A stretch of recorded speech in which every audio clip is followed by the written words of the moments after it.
All right, we are on a 4.5 hour ride. We're about 20 minutes in. Stop to turn things on. We're gonna get off this gravel here in a second so we can actually hear. And we're gonna be jumping in and out of locations, mostly when I'm going with the wind so it sounds better. And we're gonna cover a whole bunch of little technical things. And if we get lucky, a little bit of Zen towards the end or mixed in. Right now, I'm behind Santa's Wonderland. There's a road that goes behind it. That even though it's an out and back dead end, it's got a nice hill in it. So I'm still pretty much warming up.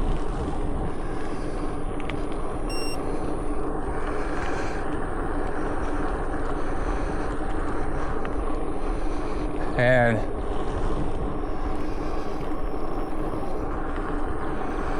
well, I'll try to catch my breath going uphill, start from scratch.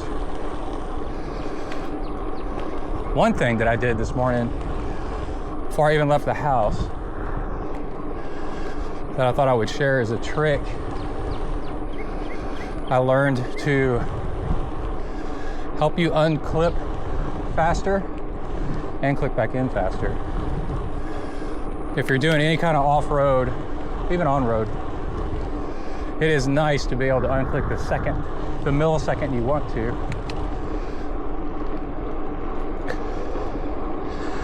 And when I notice that starts getting hard, kind of sluggish, I put waxy chain lube on my cleats of my bike shoes, putting it on the pedals too. And it's a miracle, and it'll last a few rides.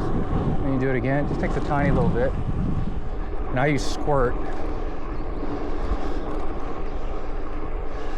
I used to use muck off, but muck off after you use it a while, it creates this kind of weird buildup. Maybe fine for some people, but squirt doesn't seem to do that. So I use that instead. All right, about to turn into a headwind, so we'll be right back. All right, we are climbing up one of our little local hills. So got some cyclists holding people up.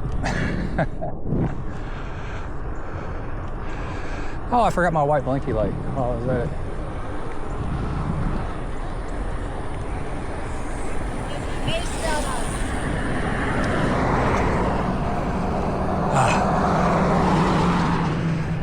So,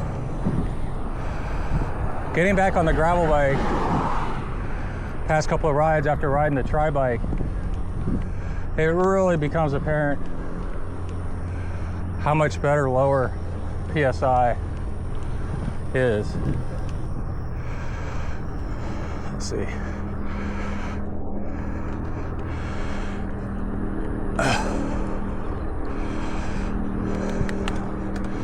What was I doing there? 250 watts. Only 130 heart rate, that's pretty nice. But not this little stretch of road in particular, but so much of what I ride is this chip seal. Car back.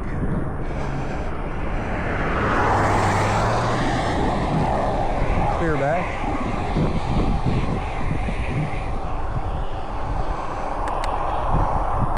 And I think I'm running about 32 front and rear PSI on gravel tires, but with smoothish tread.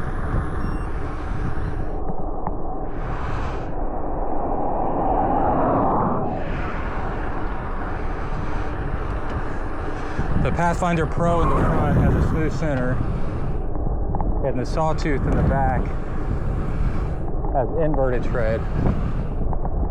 You know, because I like to drift. Going around gravelly corners.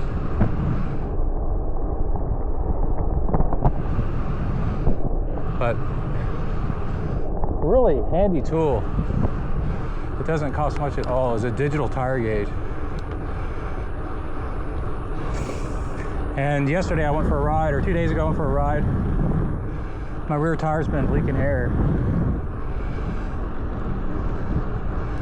And I'm like, man, I need to do something about that. Yeah, it's hot. It's been a few months since Gravel Locos. The sealant might be drying out. Plus I've had some punctures, so it might have leaked out. But there's a trick. If you're a bike geek and you follow all this stuff,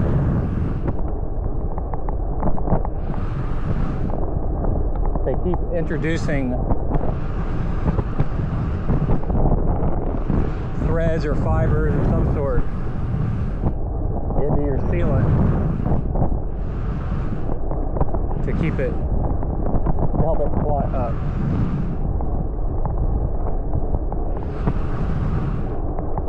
Oh wait, I don't think I was supposed to go this way. Let's go the other way. I got distracted. This will add a little bit of extra time. And that's what happens. Get distracted. Bonus climb. And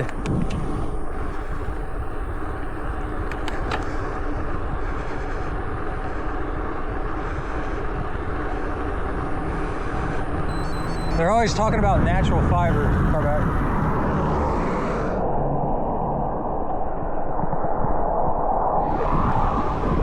And even like Stan's Endurance or Race Formula or something has like these little white fibers mixed in that clot up.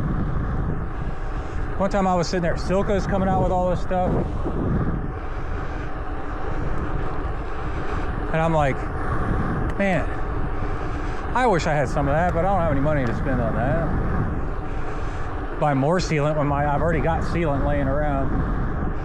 Got a mix of Stan's and Orange Seal. That's our two local favorites.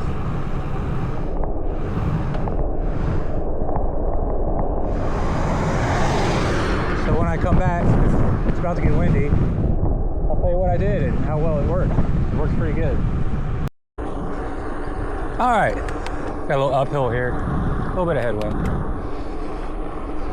Now on a road's the best kind of, if you are going to do an out and back, it's the best kind.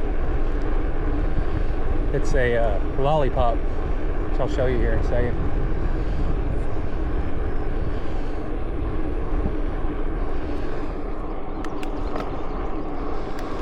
But another tip for speed that I found out is I'm wearing a summer jersey, one of these jerseys that is so meshy and nice. The problem is I've outgrown it. I've undergrown it. It's gotten old, so it's a little loose, and I've lost weight, so it's even looser still. And you get all this baggy material, which is suboptimal for being efficient. The trick I've learned is to put small, but some heavy things in the back pocket. And one is cell phone, and what that'll do is it'll pull the jersey back so it's tighter, so you get more use out of this jersey and less drag. And then another one is for the water stop along the way. When I go low on water and I got about an hour left, in here I've got 2 servings of sodium citrate, which is electrolyte. And it weighs a little bit, probably 4 ounces, 6 ounces. And I put that in my center pocket, and it pulls the jersey back. Hold on, I'll be right back. Now the thing where people are putting the bottle down the center of their chest, that's illegal in Ironman right now. They're doing it in gravel racing. But you have to have a jersey that'll actually handle that and hold it centered in place. And I saw in a video that Dylan Johnson was wearing some kind of thing that somebody made that had a sleeve in the middle where you could put the bottle in it and it would hold it and keep it centered, because when I did it, it was moving all over the place. I got some wind, I'll be back in a second.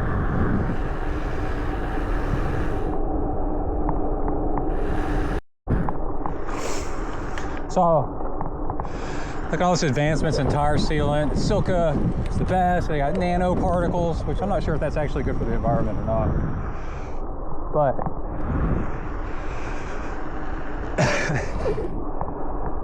got a dog hairball that's just like a tumbleweed rolling across the floor. And I'm like, huh. And I think people underappreciate hair. You know, used to make furniture out of horsehair and stuff, and rope, but hair is biodegradable, so there's that problem. It clumps. I'm looking at it, clumping into a hairball, rolling around. Might be able to do the same thing with lint. And then, when I was a kid, my grandmother had a little vegetable and herb garden.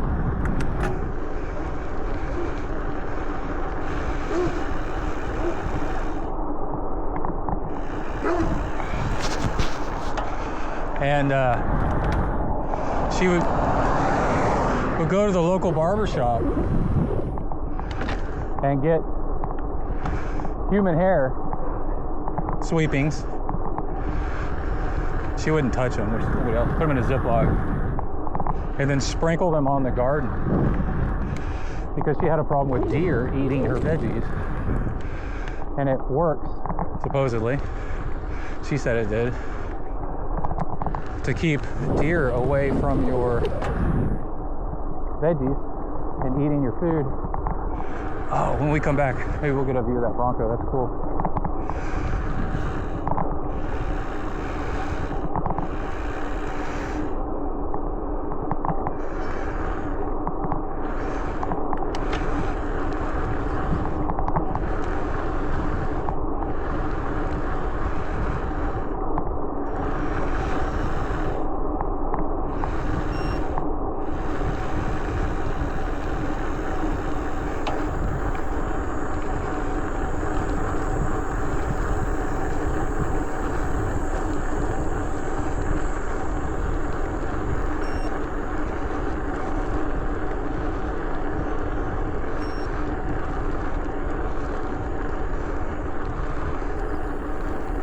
And so I tried it. I took hair clippers that I used to shave or shave my legs, electric clippers, and chopped up the pieces so they weren't too long. Let's say like 2 to 5 millimeters. Took, you know, a teaspoon of the stuff maybe, and put it into my tires with sealant, the next batch of sealant, and it worked. I noticed that if I had sprung a leak, it would take a whole lot longer for it to leak out. Okay, we're gonna go this downhill, and it's gonna be loud, so we'll come back here in a second. All right, we are back. About to do a turnaround and go up the worst case scenario of a hill. So it's slow, it's up, and there's dogs. So these aren't dogs we're gonna be able to out sprint. One of them was really nasty. One of them was real cute. So we'll see. Got my water bottle ready to spray them, just in case. One reason to carry extra water. And then also I'm talking, which a lot of times you can get by dogs by being quiet and not shifting and not coasting. and then it's too late. But this isn't out and back. They know they've got me. I deal with this every long ride.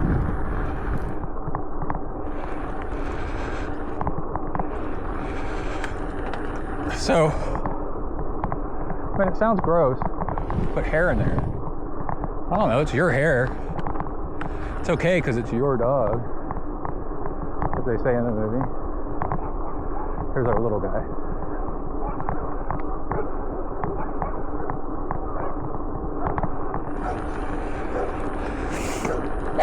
Oh, here we go.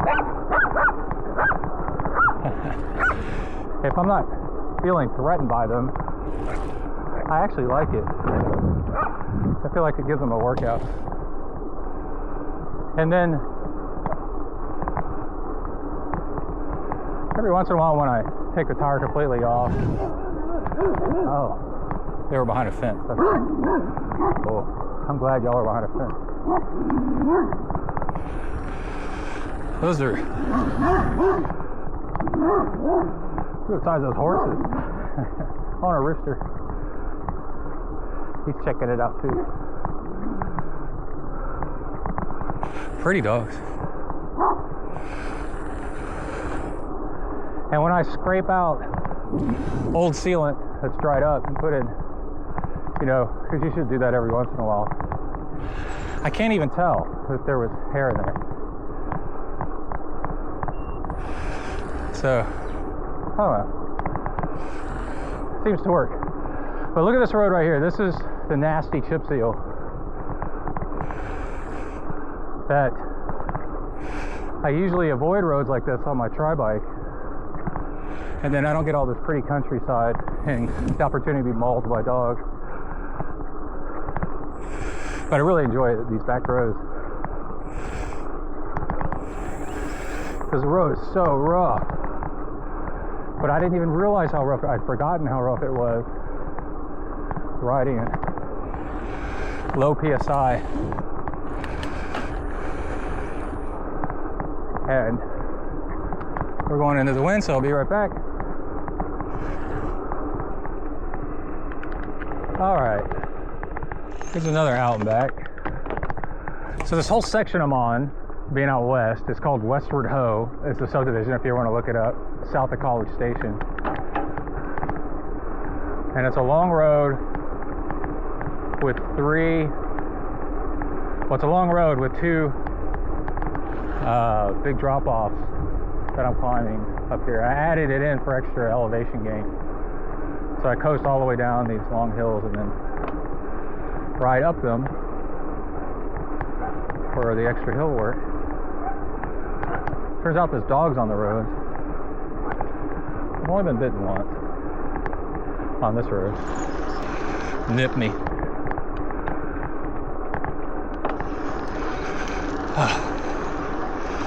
So, riding the tri-bike with 23 PSI in the front, or 23 millimeter tire on a narrow rim, I was like, it's so addicted to riding lower PSI because it's so much faster. There's another little guy.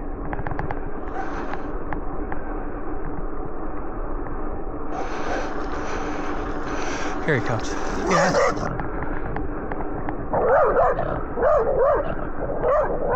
Well, make me kick you, buddy. I don't want to. There's a Rottweiler right there. That's the serious one. So riding with a TPU inner tube, I'm like, I'll probably be all right. Riding a little bit lower PSI than what I used to. So I'm riding at 100. Instead of what used to be required was 120 for my weight. There's a chart. And it was fine. I mean, it was rough on that stuff that we were just riding on back there. But that very first patch of gravel road, boom, pitch flat.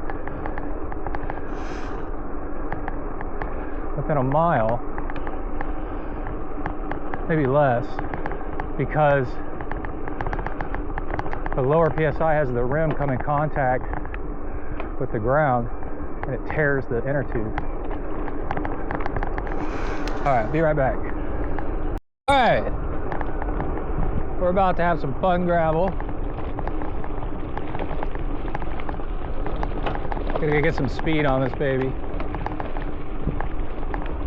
A cool trick to learn is if you're doing a bottle that's kind of loosish on your front here, because it's level, it's not being supported like this, bounce out or be rattly.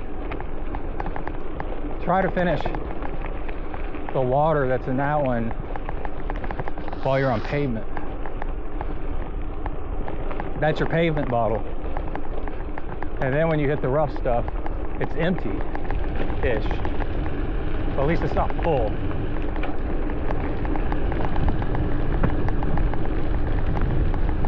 Okay. I'm back way over the seat. Don't have a dropper post, so I'm hanging my ass off over the back. There's some rough stuff right down here. Oh shit. Dang it, I had to put on the brakes. We'll get on the way back. I nodded at him, you couldn't tell. And then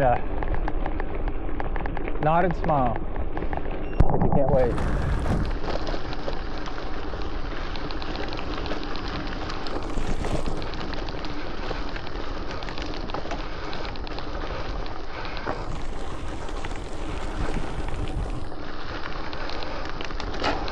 And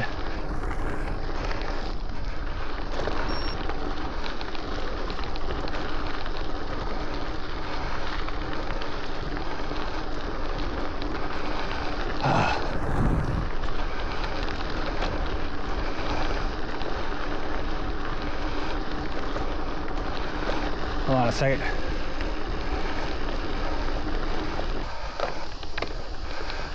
Keep getting phone calls. So this is the end of a dirt road, and because my cleat was lubed up, it's super easy to pop out and put a foot down.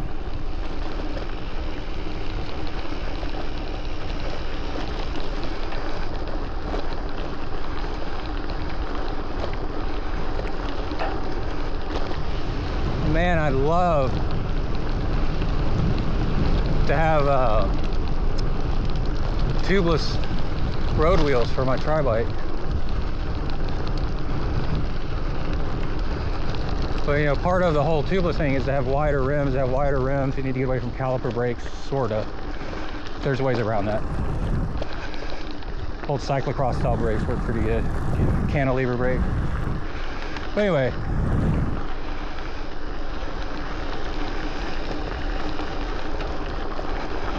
we have to buy a whole new wheel set. But then you get away from these pinch flats.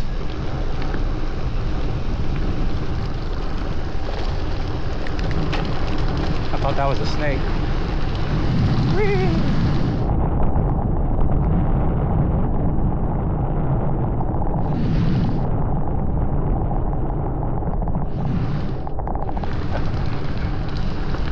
That's probably not even 30 miles an hour, but it feels like 40 when you're trying to dodge potholes. I think until you can go tubeless, to get the low tire pressure that makes you faster and have a more supple, enjoyable ride. I mean, this is like riding a magic carpet, because these are tubeless with low PSI. The inner tubes are just like backup until even TPU ones, as tough as they are. I mean, I'm gonna have to run them for a while until I get a different wheel set or a different bike, but different tri-bike, which is definitely not in the cards. These are expensive, and mine's still pretty good.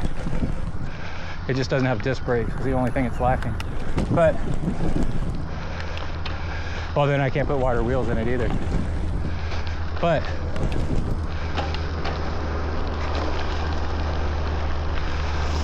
because of the risk of pinch flats, still, you got to run higher PSI That's one reason people run high PSIs, is to avoid pinch flats, because with more air pressure, the rim's less likely to, the tire's less likely to squish enough for the rim to tear the inner tube, and it sucks. Now, we used to take it for granted. All right, we're gonna go into headwind for a little bit, and then we'll be back. Maybe talk about some Zen.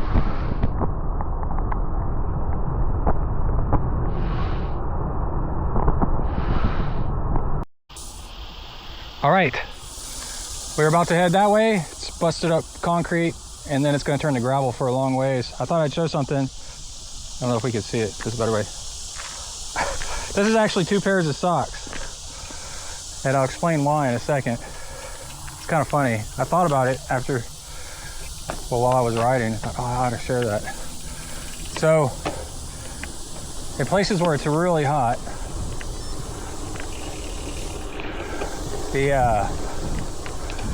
one of our problems is our shoes get filled with sweat really easy, and I've learned that if you wear, the longer the socks, the more exposed fabric you have for it to evaporate off before it reaches your feet. And it really works if you wear longer socks. But having done this stuff for 20 years, you know, you get free socks at races. People give you socks for Christmas. And some of them are just kind of ankle high, lower calf, quarter calf, you know, whatever. And then those are fine in the winter months until it starts getting hot in the summer. And then there's a car way off in the horizon up here. Probably gonna turn left. Little intersection that goes that way.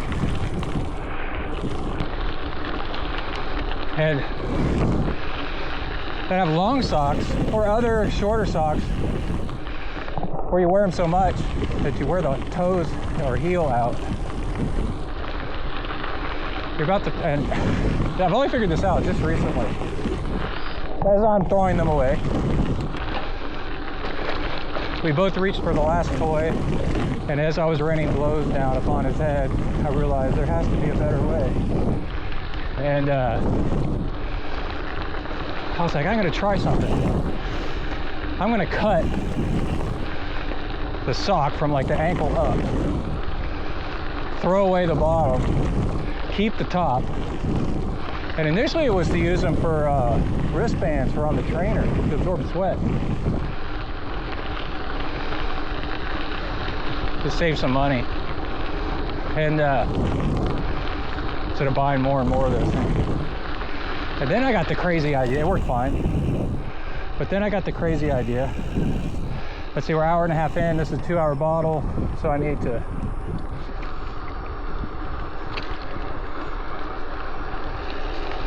that's good for now. Knock it down to half an hour. So I use clear bottle.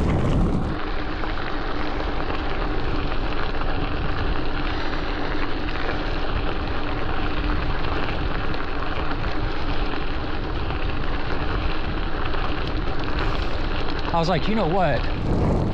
The actual top of the sock is fine. I'm gonna connect to a short sock to make one long sock. Especially when I run, man. Your feet, that's the worst. Because you don't get anywhere near as much wind over your feet to pull water away, sweat away. I was like, I gotta put on my good socks, and then take these sock sleeves that are left over and pull them up high.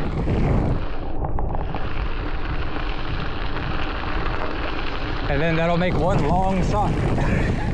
And I've done it probably 4 times now overall. And it works, man. My feet stay drier longer. There's probably an aero gain effect of covering up your leg hair if you don't shave your legs all the time. I shave them for races. That's about it. Anyway, I thought I'd share that cool little trick. So on Zen Death, we don't want to go into this too long because part of it's really gross. And it's kind of a turn off, but it's cool to know. So I think it's predates Zen and it's straight Buddhism. And it's the practice of observing or contemplating bodies after they die to the point of where there's like, they number the stages, 9 stages. I get an arrow position here. Oh wait, let me do a little camel backward.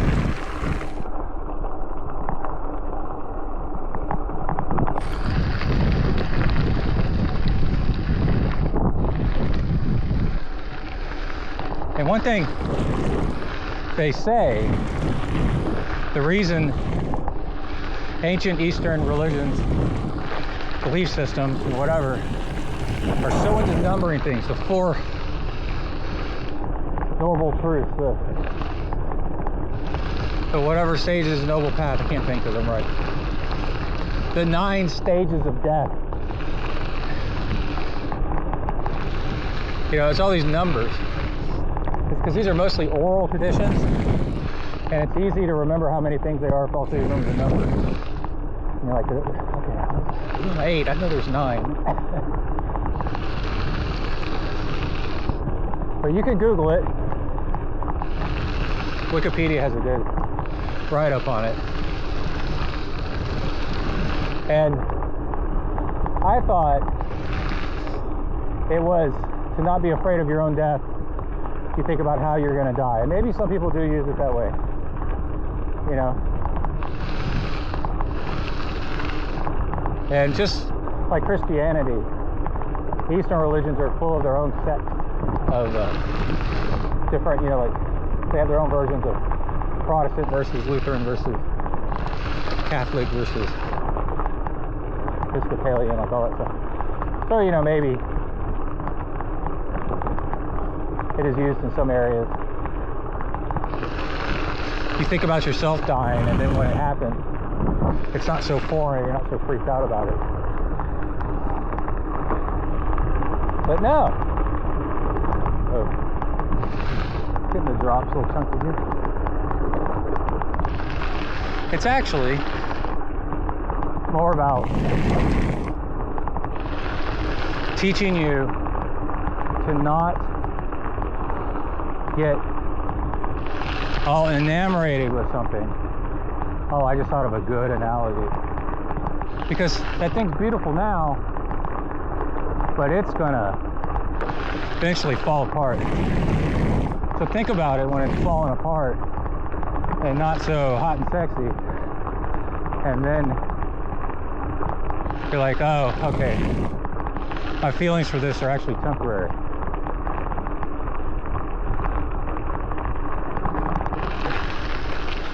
That's why you marry somebody for their personality, not just their looks. Or both, like Emily, right, baby? And so the 9 stages are, you know, like the initial dying, and then like the body bloating, and then animals picking away at it. And finally, you know, like I think the second to last stage is where it's a skeleton, but it's still all in one piece. And then eventually the skeleton breaks apart into smaller bones. And it's really interesting. You start thinking about that, you start thinking about the thing that you want so bad, that that's eventually what's going to happen to it, no matter what it is.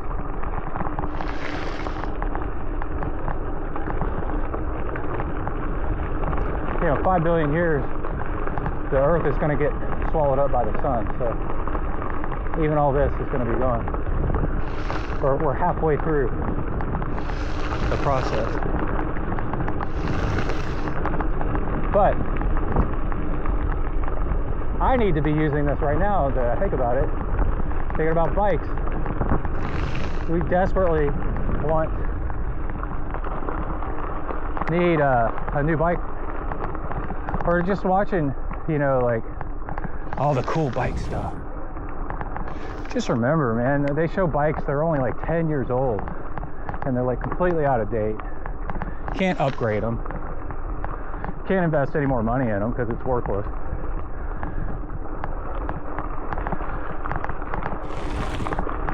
Got several bike skeletons sitting in my garage right now.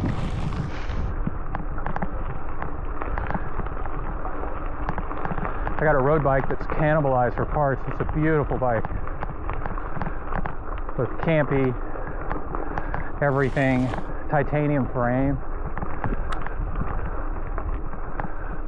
But compared, let's say it's 12, 15 years old, compared to what's out now, you know. And if you have a limited budget and you're in the racing and enjoying the countryside, it's like, well, where do you want to spend your money? Repairing that old thing?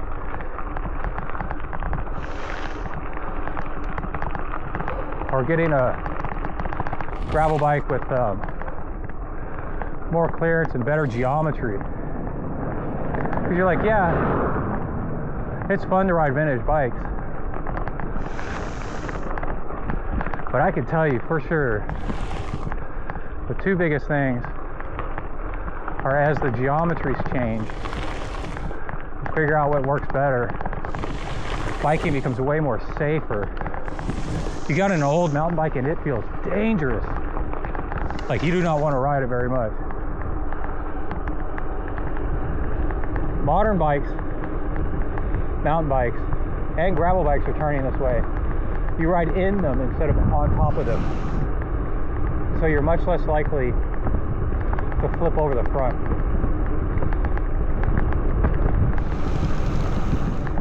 And then the frames need to have clearance for wider tires so you can ride at lower tire pressure. And then you're not changing inner tubes all the time and being stranded, and you enjoy riding a whole lot more. Now, riding a modern bike is more about enjoying the ride, not just about being faster. It's when you get more time riding because you're less time crashing or walking because you had a flat or stuck. So yeah, the Zen Death meditation is way more about learning to not be attached to things that come and go. And then you can enjoy what you're doing right now more. That thing will pass in like buses. The next cool thing will be along in 5 minutes anyway. So don't get too worked up. I mean, gravel biking came out of nowhere. That was so cool.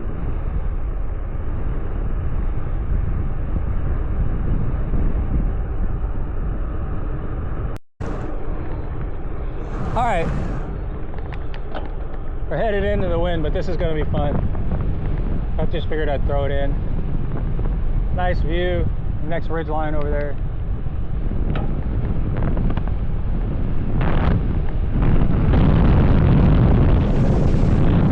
This turns to gravel at high speed.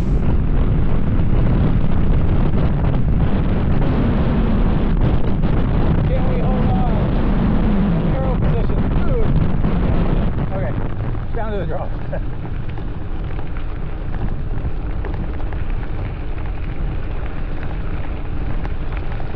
Oh, got some washboard. Back to the arrow position. Again, arrow position, high speed downhill, not smart on a road that you don't know well.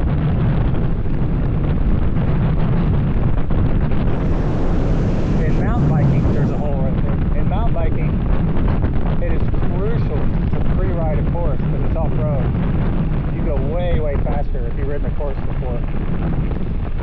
And that's why the mountain bike racing we do at Thai, you can hear my voice ripple with the washboard there.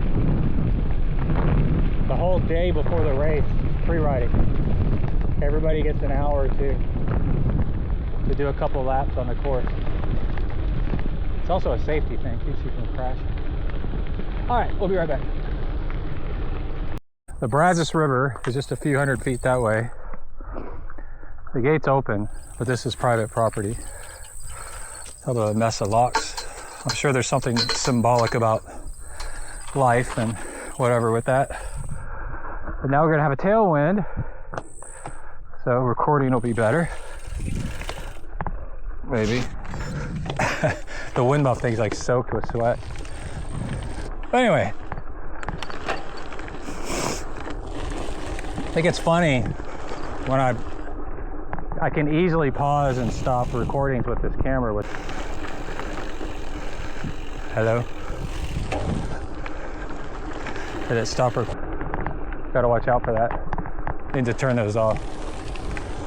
And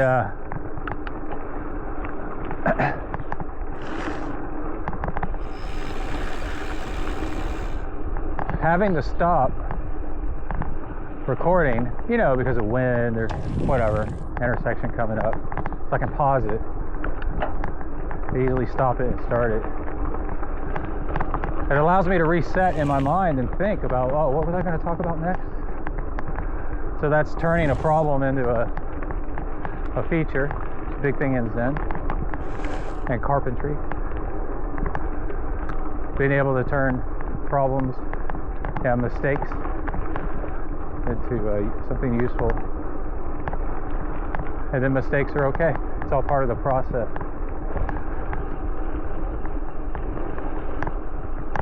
Anyway, it reminded me, because I was like, well, there was something else I forgot to say. The whole thing about this too shall pass, which is becoming more and more of a common phrase. When I first learned it 20 years ago, I didn't really hear it all that often. It's pretty rare. There's some mud left over from the storm, the hurricane. It's not mud anymore, it's dried out. And then mostly.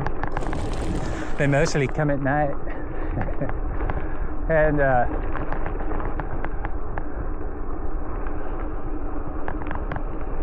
this too shall pass actually is a saying that goes way, way, way, way, way back to apparently a king in India, maybe, or Tibet or Nepal.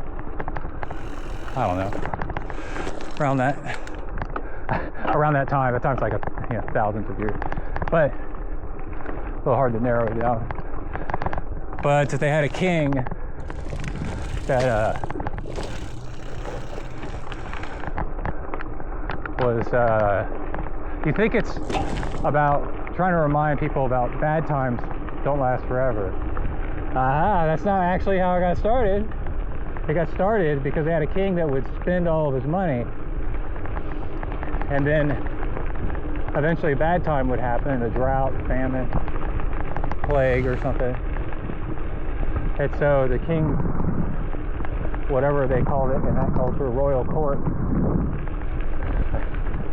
had a bracelet or something made up for him that said, "This too shall pass."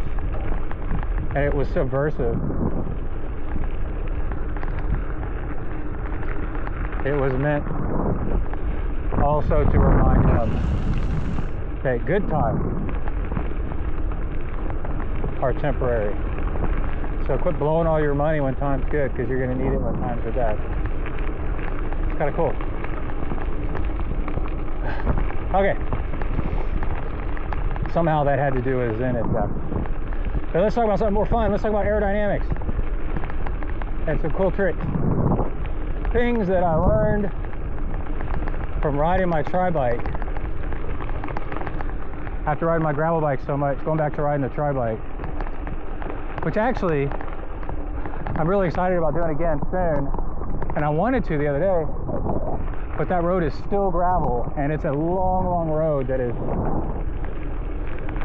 crucial to have on the route for training around here on the tri-bike, because the tri-bike's so fast, you need a lot of miles, a lot of road. and that road's screwed up. So, and I haven't ridden my gravel bike down this way for a while, so I just rode this instead. Or else I would be on the tri bike today, I think, maybe. But the tri bike position being so much more slammed and aggressive than this, and that's on purpose. But actually you want the gravel one up higher, because when you're descending on gravel and it's sketchy, you want your handlebars a little bit higher, it makes you feel a little bit more safe. You want them a little bit wider. And even on level ground, it's rougher and sketchier, more ball bearing, whatever. So you want the front end just a tad bit higher, and then you get the more comfort for the long haul. With when it's gravel and off-road, comfort turns more into speed. Is more of a factor for speed than just like slammed aero position. Here's like the Unbound XL 350 miles. They're riding like gravel or mountain bikes and stuff with suspension. Those are the people that win.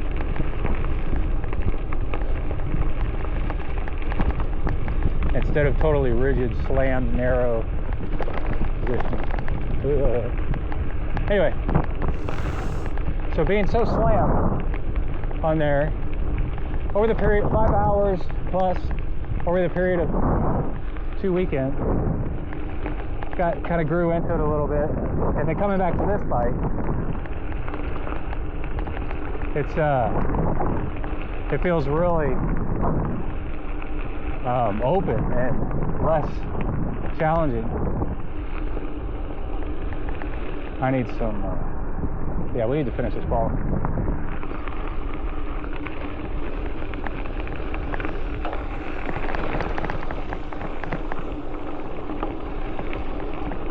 The position doesn't feel quite as tough, tight, and to go fast, and also because it's sketchy on gravel. I mean, there's 50% of people don't have aero bars at all. They just ride regular hoods or whatever. God bless their hands, because that's rough on the hand. And then one of the reasons you have aero bars, they're called comfort bars, because they give your hands a break from all the vibration.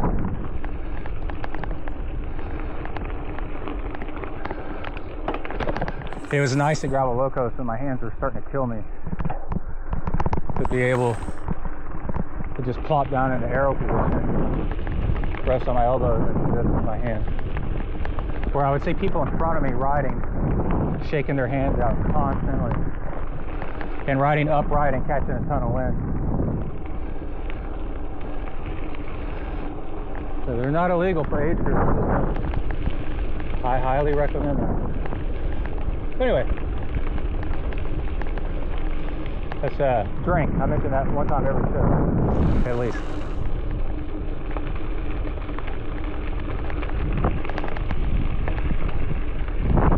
But what I noticed, being more slammed, that my back, because I didn't do too much at once, I spread it out over a couple of rides. My back had no problem being lower, my neck, no problem being lower than before. So instead of,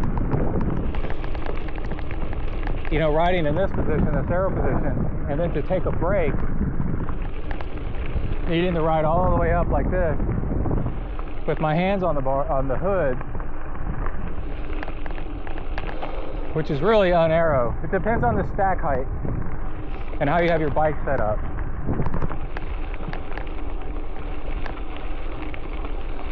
But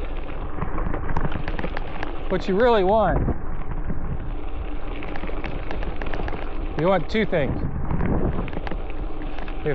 If my forearm is my torso and this is my head, and I'm going that way, You want your head to be in line with your torso as much as possible. You can get a little bit like this. What you don't want is this. And then your eyes looking forward like that. Behind my hand, the top of my hand, that creates a big suction. It makes you really slow. I'm kind of doing it right now. The bad way. So you want your head to be in line with your torso. And then also if you do that, then you don't nowhere near need as much an aero helmet. Because the aero helmet really fills the gap behind your head if you're riding with your head up, looking forward. It smooths out. I just lost a whole lot of recording. I think from doing the hand stuff. That sucks. If you learn to ride in the drops, then your head could be more like this instead of like this, because your whole torso is lower.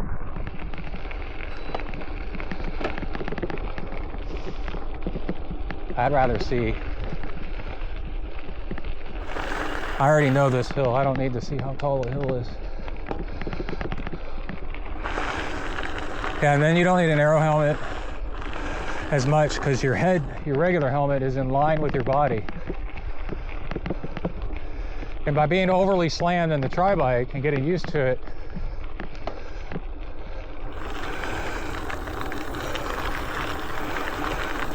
then riding in the drops like this, my head's more in line with my torso, and it's way more aero and faster. But the thing is you don't want to be uncomfortable doing it. So in coaching, what we teach is just do doses of it. 5 minutes here, 10 minutes there. Now see, I'm going really slow up this. So this is perfectly fine to sit way up. The wind is not a factor. It's a good time to stretch your back out too. With aero bars, you actually have 4 positions. You got hoods, drops, here, and then the pads. Also to almost ride like you're riding sitting up, but you still have control. Like no hands, but you still have control. I'm essentially riding in the same position as no hands, which is really good for the back.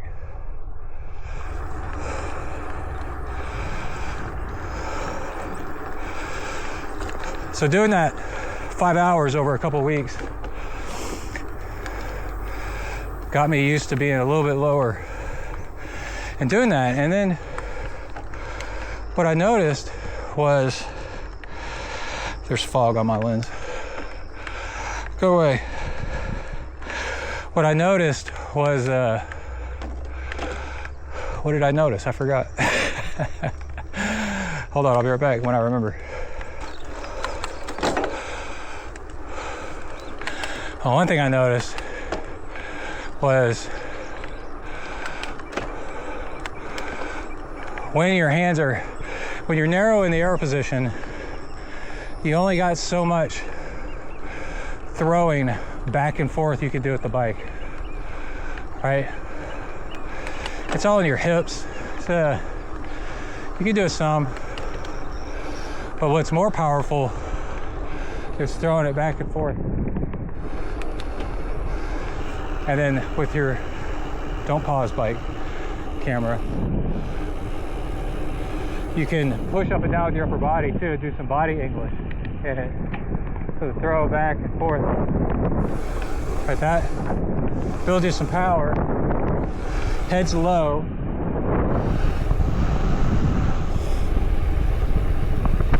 I mean, almost the only difference between riding in the drop with your head low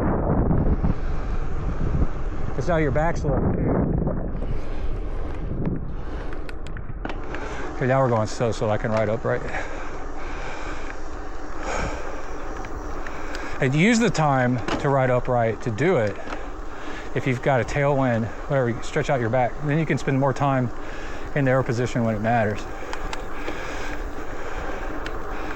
Because it's about to matter right here.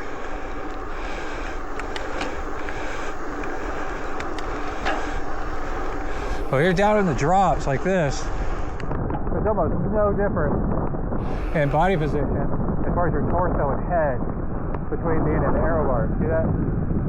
The camera, my head, hardly dropped at all. I just brought my arms in. So it's a really efficient, fast position. What's interesting is over the decades, where roadies position their handlebars, how high up, and whether they rode in the top or in the drop, has changed over the years. I think roadies have slammed the handlebars so much that they're pretty much riding on the tops of the bars as their lower arrow position, right? Where my hand is down here, that's where the tops of their bars are. And then that gets their whole body, and then they've got their hands where their brakes and stuff are, and shifting, which is really important to them because they're combat cycling when they're riding roadie style in a group like that.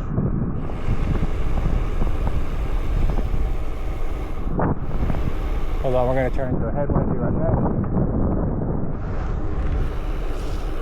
Now what's interesting is that unlike road cycling, gravel and Ironman, non-crawl, non-drafting, is the opposite of combat cycling. We had to pause that stop sign there. Aerodynamics means way more to us than pacing.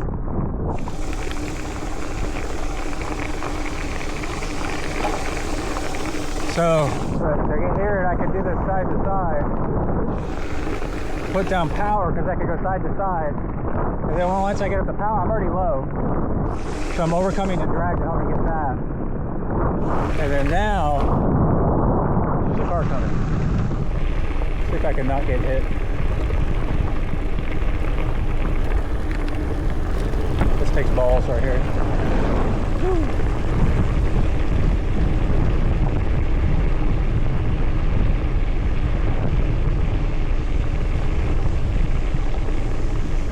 Now that I'm going plenty fast,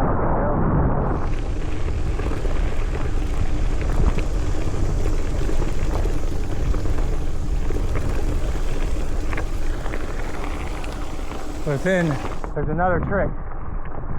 You say, oh, Coach Brett, it is really dangerous for me to have my head down in line with my body because now my eyes are pointing down. And I can't see where I'm going. And I shall crash. It's really dangerous. And you are correct.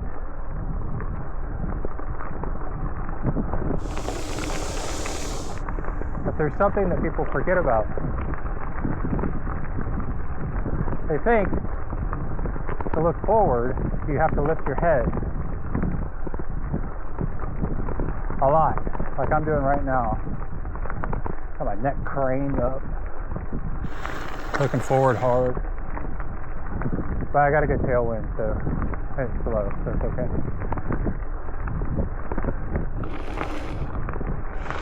The trick that people forget, and this is useful in swimming as well, so you can be more of a torpedo, which is way faster, is look up with your eyes.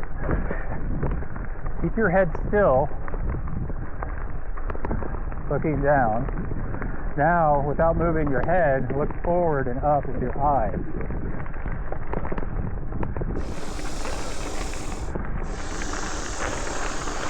And then you can see ahead with barely lifting your head. And you only do it, you look forward and up with your eyes as much as you possibly can.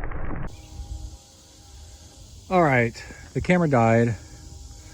The remote has plenty of battery life, 6 hours, but this camera, I was like, let's see, you know, like an hour and 15 minutes. But it's good because it cuts me short.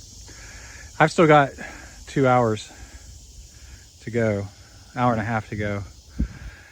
And so I thought I'd just record something real quick in this nice shady area and finish up what I was talking about. So you bring your helmet down, look forward with your eyes, say these are your eyeballs, as far as you can, and then just lift your helmet up just enough so that you can see with your eyes, looking forward. And it's weird, it turns out it doesn't strain your eyes. You think it would, looking up all the time, but I guess your eye muscles are weird where they, once they're set in a place, it doesn't really seem to bother them so much. I mean, maybe it does, and maybe I'm just used to it, but okay, I need to drink some more water.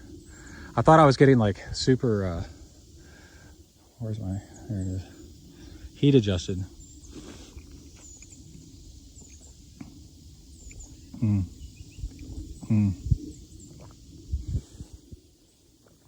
Like, I was really impressed with myself, you know. I'm like, oh wow, I'm awesome. Turns out the temperature's 5 to 8 degrees cooler than usual because of the hurricane coming through and the winds out of the northeast, and the moisture brought the temperature down too. And oh, so another thing I noticed, by riding in the drops more, instead of up here more, you know, you're way more aerodynamic. But because I did it on the tri-bike being so low, I'm used to, it got me so I'm more used to being like this into the wind instead of like this, like that. And I think my average speed went up half a mile per hour to almost a mile per hour on average by spending more time. I was just going from these to these, you know, but we don't spend enough time in these, I think. And so that was really nice. And then the next thing is I got to get home because I got to pack to go to San Diego next week. And the rest of the day is going to be spent doing that. And yeah, so I got about 2 hours left. Oh, there's some horses over here. Let's see what they're doing. Hey, buddy. Let's get them both in here. And there you go. It's been nice recording the show. If I see any wild creatures, I'll make sure to get that in there. Got just a little bit more gravel to do. About 20 minutes more gravel, maybe. And then it's pavement mixed in the rest of the way. Gotta go see how the new gas station's coming along. And yeah, get on it. He's getting a little curious. He's like, oh, maybe this guy's got some hay. You wanna go say hi? Let's see if we can get him to come say hi. Oh, what was that? Oh. Okay, I'll leave you alone. I need to get going anyway. All right, been nice talking with y'all. We'll turn this into a podcast. Lots of good information in this one. Be back. All right, I thought to film the thing that I didn't get to film before the battery died on the video, I'd pick a funny backdrop about something that reminds me of, there was this guy that did a video, maybe it's 15 years ago, 10 years ago, and he was bragging about how many marathons he's done. And it was like so annoying, and it became a meme for a while. Because when you think about it, anybody that does this stuff for a long time has just tons of these. It was like, it made him look so bad because it was not that impressive. It looked braggy. And so these are not all mine. These also are Emily's and Kai's. And so I demonstrated to you the last thing about holding your head exactly right, you know, and relaxing your neck and stuff, if this was your head. I thought, you know, what do I do for a backdrop? Because there's all kinds of stuff. And this room's a mess. I'm not even going to turn around and show you the rest of it because this is a functioning training room and this is just one wall on it, wall and a half. I do not want to turn around and show you the mess that it is. But I just thought, just for fun on here, we should show all the stuff because it is pretty cool. If it doesn't get documented anywhere ever, then it'll be lost to time. But most of these are participation medals, you know. But there's Iron Mans in here. That's an Iron Man of some sort. I can't even see, you know. And then, but here's some like local stuff and triathlons and 5Ks, a lot of 5Ks, and there's Iron Man Canada in there. Lighting's not so good in here. That's not what this room is for. And then, but it was funny is when you pick them up, like how deep some of these go. And then it's a Mardi Gras 5K beach run and all that. And then there's more. And then where'd it go? There's more. And then just race numbers. Emily did all this. And more. And there's some third place. There's a couple of first places. There's a first place right there. Triathlons, and there's one I ran with a blind lady, Kathy, and which was really inspirational. Did a half marathon together. That's my first ever. That's me right there with my knee-high socks right there. I was like 9 years old. And then if we back up, this is and again, a lot of these are Kai's and stuff, and Emily's too. And then just cool stuff. There's me and Hillary Biscay. Just meeting after. And this is Kai after he swam across Lake Bryan, which was a half Ironman. He did it at like, was he 9 years old? And then there's my my first shoe of doing a Ironman Wisconsin. It was my third Ironman, but somebody threw them in the dumpster because I left them at a gym and I had to go dig it out of the dumpster. And this is Kai's little toddler cycling jersey. And then here's some cool stuff. This is doing Ragnar Relay with a 4-person team in second place. There's a first place, third place. A lot of good podium stuff for triathlons and kids stuff. Here's Kai's stuff. And then there was one, first place in something. I can't see what that is. Try Aggie Land. And then, yeah, so a nice mix of local stuff. And so that guy, oh, there's some other ones. There's a first place down there too. And it just like keeps going on and on. But like when that guy posted his stuff about how awesome he was, it was like, dude, I'm just a normal person that's been doing this stuff for a long time. You're not that impressive. And then like there's more, like this one, like, I mean, they just keep going, you know? Anyway, and then the thing is we quit putting them up about 5-10 years ago because there were just so many. Now we're starting to get into marathon mountain biking and cross-country mountain bike racing. Here's an Ironman, Texas, probably Galveston. Yeah, this kind of stuff laying around. So I just thought it was kind of funny. If I am going to video something, I need to turn this room into my podcasting studio. But where I'm standing right this second there's a bike always sitting right here. And so there's not enough room. And yeah, again, you know, a good third of this stuff or more is Kai and Emily. So it's not all mine. And so anyway, the thing I didn't get to finish talking about is if you do sit upright, and this is your head, my fist is your head, and to stretch out your back, you still, and we're going to talk about tire pressure. Oh, and I'm going to show you a video of an alligator that I just saw finishing up my ride. If you sit upright, you still want to tilt your head down and relax your neck and do this with your neck because you've been doing this for so long and then kind of looking up where the top of my wrist is right there, that starts to hurt and get sore. So when you're sitting up, shake your head out like this, because if you ride upright with your head up and then your eyes looking forward like this, that's a lot of drag right here behind your head where those medals are, right? Let's do that. Where that picture frame is, that white one. That's a lot of drag right behind my hand. So tilt down and still be looking ahead and then shake your neck out, because you've been doing this and tilting up. And it's really smart to do that, because this is a lot of drag sitting there upright, riding like that as well. And I noticed today that I went a lot faster. I went about a mile per hour faster than usual by using these techniques that I've been explaining to you on the show. And so go check that out. And then there's a box for the power meter pedals and just camelbacks like crazy. But then what I wanted to show you was,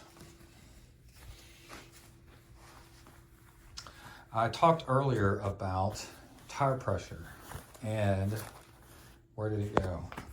Did I set it down somewhere? Hold on, let me go grab it. Gosh dang it, it was in my pocket. That was so stupid. Okay, this is a digital tire pressure gauge. And what I was talking about earlier was, let's see, turn it on. This was one that was recommended to me by the local bike shop. It's a pretty good one. And what I was trying to say earlier is, if you want to see if a tire's got a leak in it, you can air up your tire, and with a digital tire gauge, you can come back later or after a ride and get a really precise reading on how much air it's losing and if it's worth messing with. And it'll switch, we can go to mode and switch it from PSI to bar. And before I started my ride, I think I was at like 32 to 35 PSI. And so it's been 7 hours, maybe 4 hours, and it's been a few hours since I rode. And again, we're gonna test this tire pressure and then go right into the alligator and then finish out this video. But let's see how much air this, this tire lost. And then, yeah, go in the comments and tell me if I should turn that room into the podcasting studio. It'll take some work, because there's a treadmill in there too. Oh, we're gonna do this. Okay. So let's see, 29.8, so it lost some pressure.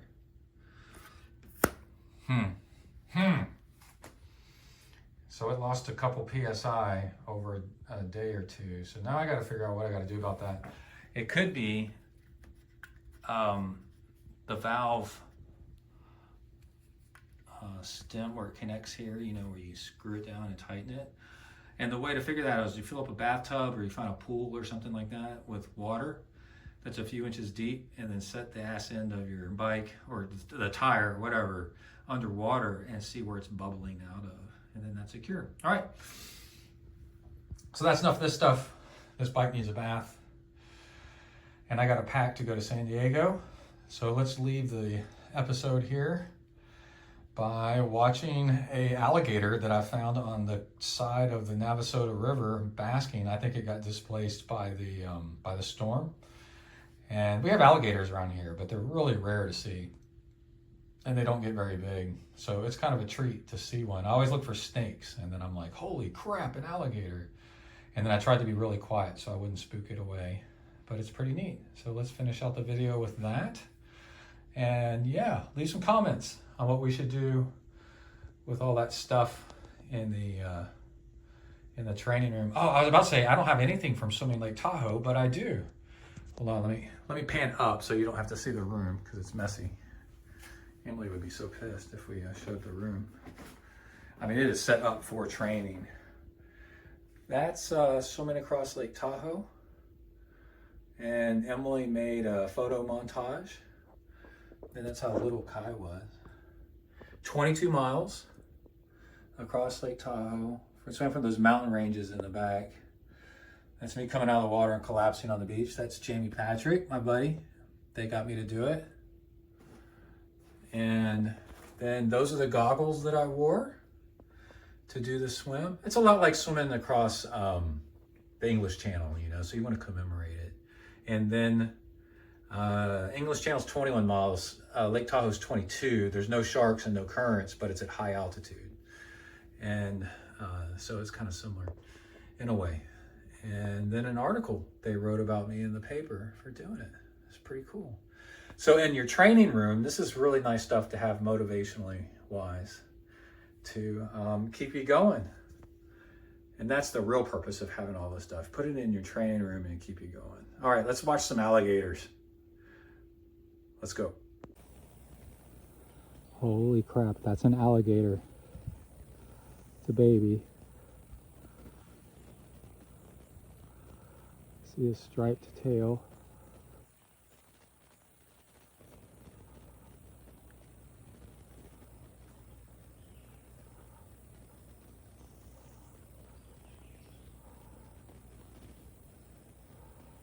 Displaced from the storm, probably. But people wonder. I have never seen one in the wild right here. South of here, yeah, east of here. Yeah. Now I'm looking around me, I'm realizing I should be looking around me. Get focused on the one way over there. There you go, there he is. I'm using that a little bit. Do not fall in. There's definitely more if there's one. Looks like 4 to 5 foot, not very big. Of course, he's kind of far away, so he could be bigger. What a treat to see one. Wish I could go here and get a better view. Still looking to make sure there's not one around me. Don't want to slip in. This is a big slope.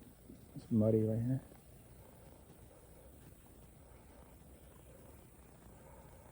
Let's watch it for a little bit. This is my teenage days. I would have thrown, middle school days, I would have thrown a rock at it to get it to move just to see what it does.